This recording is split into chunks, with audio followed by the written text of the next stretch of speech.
ಮಂಜೇಶ್ವರ ತಾಲೂಕು ವ್ಯಾಪ್ತಿಯಲ್ಲಿರುವಂತಹ ಅಂತಾರಾಜ್ಯ ಗಡಿ ಪ್ರದೇಶಗಳಲ್ಲಿ ಈಗಲೂ ಕೂಡ ಗಡಿ ದಾಟುವವರನ್ನ ತಡೆಯುವಂತಹ ಪ್ರಕ್ರಿಯೆ ಮುಂದುವರಿತಾ ಇರುವುದು ಸ್ಥಳೀಯರನ್ನ ಮತ್ತಷ್ಟು ಇಕ್ಕಟ್ಟಿನಲ್ಲಿ ಸಿಲುಕಿಸಿದೆ. ರಾಜ್ಯದ ಒಳಗೆ ಹಾಗೂ ಹೊರಗೆ ವಾಸಿಸ್ತಾ ಇರುವ ಜನರಿಗೆ ಹಾಗೂ ಸರಕು ಸಾಮಗ್ರಿಗಳಿಗೆ ನಿಯಂತ್ರಣವನ್ನ ಹೇರಿರುವಂತದ್ದು ಗ್ರಾಮಸ್ಥರ ಭಾರಿ ಆಕ್ರೋಶಕ್ಕೆ ಕಾರಣವಾಗಿದೆ. ವರ್ಕಾಡಿಯಿಂದ ಕರ್ನಾಟಕವನ್ನ ಸಂಪರ್ಕಿಸುವ ರಸ್ತೆಗಳಲ್ಲಿ ಪೊಲೀಸರು ವರ್ಕಾಡಿ ಪಂಚಾಯತ್ನ ಅಧಿಕೃತರ ನಿರ್ದೇಶನದಂತೆ ಬ್ಯಾರಿಕೇಡ್ಗಳನ್ನು ಅಳವಡಿಸಿದ್ದಾರೆ. ಇಲ್ಲಿಂದ ಕಠಿಣ ತಪಾಸಣೆಯ ಬಳಿಕ ಜನರಿಗೆ ಅನುವು ಮಾಡಿಕೊಡಲಾಗ್ತಾ ಇದೆ. ವರ್ಕಾಡಿ ಗ್ರಾಮ ಪಂಚಾಯತ್ನ ಹೊರತುಪಡಿಸಿ ಕರ್ನಾಟಕವನ್ನ ಸಂಪರ್ಕಿಸುವಂತಹ 9 ಗಡಿ ರಸ್ತೆಗಳಿವೆ. ಈ ಎಲ್ಲ ಗಡಿಗಳಲ್ಲೂ ಕೂಡ ಬ್ಯಾರಿಕೇಡ್ಗಳನ್ನು ಹಾಕಿ ತಪಾಸಣೆ ನಡೆಸಲಾಗ್ತಾ ಇದೆ. ಆನೆಕಲ್ಲಿನಲ್ಲಿ ಸೇತುವೆಗೆ ಸಮಾನವಾಗಿ ಬ್ಯಾರಿಕೇಡ್ ಅನ್ನು ಹಾಕಲಾಗಿದೆ. ವರ್ಕಾಡಿ ಭಾಗದಲ್ಲಿ ಇರುವವರಿಗೆ ಮಾತ್ರ ರಿಜಿಸ್ಟರ್ನಲ್ಲಿ ಹೆಸರನ್ನು ದಾಖಲಿಸಿ ಗಡಿ ದಾಟಬಹುದಾಗಿದೆ. ಆದರೆ ಆನೆಕಲ್ಲಿಗೆ ಸಮೀಪವಿರುವ ಇತರ ಪಂಚಾಯತ್ಗೆ ಒಳಪಟ್ಟವರಿಗೆ ಗಡಿ ದಾಟುವ ಅನುಮತಿಯನ್ನ ನಿರಾಕರಣೆ ಮಾಡಲಾಗ್ತಾ ಇದೆ.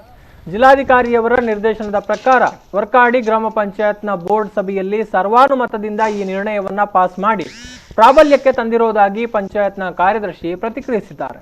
ಬೇರೆ ಯಾವ ಪಂಚಾಯತ್ ಕೂಡ ಇಂತಹ ನಿರ್ಣಯವನ್ನ ಕೈಗೊಳ್ಳದೇ ಇರುವಾಗ ವರ್ಕಾಡಿ ಗ್ರಾಮ ಪಂಚಾಯತ್ ಮಾತ್ರ ಇದನ್ನ ಮುತುವರ್ಜಿ ತೆಗೆದು ಅನುಷ್ಠಾನಕ್ಕೆ ತಂದು ಗ್ರಾಮಸ್ಥರನ್ನ ಇಕ್ಕಟ್ಟಿನಲ್ಲಿ ಸಿಲುಕಿಸಿದೆ ಅನ್ನುವ ಬಗ್ಗೆ ಸಾರ್ವಜನಿಕ ವಲಯದಲ್ಲಿ ಭಾರಿ ಆಕ್ರೋಶ ವ್ಯಕ್ತವಾಗ್ತಾ ಇದೆ. ಮತ್ತು ಕರ್ನಾಟಕದ ಗಡಿ ಪ್ರದೇಶವಾದ ವರ್ಕಾಡಿ ಪಂಚಾಯತಿನಲ್ಲಿ 9 ಕಡೆಯಲ್ಲಿ ರಸ್ತೆ ಬಂದ್ ಮಾಡಲಾಗಿತ್ತು. ಇವಾಗ ತೆರೆದಿದೆ. ಆದರೆ ಇವಾಗ ಮೊನ್ನೆ ಜಿಲ್ಲಾಧಿಕಾರಿ ಆದೇಶದಂತೆ ಎಲ್ಲ ಕಡೆ ಓಪನ್ ಮಾಡಲಿಕ್ಕೆ ಅವರ ಆದೇಶ ಇತ್ತು. ಆದರೆ ವರ್ಕಾಡಿ ಪಂಚಾಯತಿನವರಿಗೆ ಮಾತ್ರ ಆ ಕಡೆ ಹೋಗ್ಲಿಕ್ಕೆ ಕರ್ನಾಟಕ ಹೋಗ್ಲಿಕ್ಕೆ ಅನುವು ಮಾಡಿಕೊಟ್ಟಿದ್ದಾರೆ. ಇದು ಖಂಡನೀಯ. ಯಾಕಂದರೆ ಮೀಂಜ ಪಂಚಾಯತಿನಲ್ಲಿ ಇರುವವರು ದಿನನಿತ್ಯ ಉಪಯೋಗಕ್ಕಾಗಿ ಅಲ್ಲಾದರೆ ಕೂಲಿ ಕೆಲಸಕ್ಕಾಗಿ ಇನ್ನಿತರ ಅವಶ್ಯಕತೆಗಳಿಗೆ ಕರ್ನಾಟಕವನ್ನು ಸಮೀಪಿಸುವವರಿದ್ದಾರೆ. ಅವರಿಗಿದು ಇವಾಗ ಅವರಿಗೆ ಕರ್ನಾಟಕ ಸೈಡ್ ಹೋಗಬೇಕಾದ್ರೆ ತಲಪಾಡಿ ಮುಖಾಂತರ ಬಂದು ಅಲ್ಲಿಂದ ಎಂಟರ್ ಮಾಡಿ ಹೋಗಬೇಕಾಗುತ್ತೆ. ಇದು ಖಂಡನೀಯ. ಮೊನ್ನೆ ಯೂತ್ ಕಾಂಗ್ರೆಸ್ನ ವತಿಯಿಂದ ಗಡಿ ಪ್ರದೇಶವಾದ ಎಲ್ಲ ಕಡೆಗೆ ಹೋಗಿ ತೆರೆಯಲಾಗಿತ್ತು. ಮತ್ತು ಮರುದಿವಸ ಪಂಚಾಯತಿನ ನೇತೃತ್ವದಲ್ಲಿ ಅಲ್ಲಿ ವರ್ಕಾಡಿಯವರಿಗೆ ಮಾತ್ರ ಆ ಕಡೆ ಹೋಗಲು ಅನುಮತಿ ನೀಡಲಾಗಿದೆ.